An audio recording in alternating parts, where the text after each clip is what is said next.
Hey there, in this video, I'm going to walk you through how to solve the non-descriptive link content issue that appears in the audit panel of your Webflow project. And the way I like solving it is using an aria-label. And an aria-label gives a text alternative when elements don't have visible text on the screen. So basically, it allows you to specify how those elements are read by screen readers, for example. So what you could do is you're going to go down to your element that appears in the audit panel, and you're going to go to this cog icon, and you're going to set up a custom attribute. So you're going to go to the plus, and we're going to type in aria-label. So aria-label.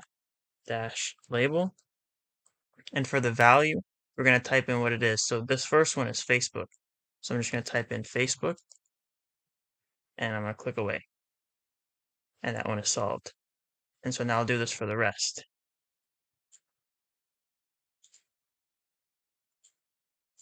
So aria-label, Instagram. I'll click away.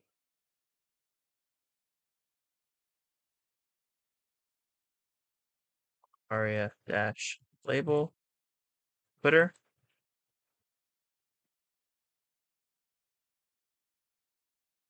And you can't see it because of the grid icon, but that one's YouTube. So aria-label YouTube.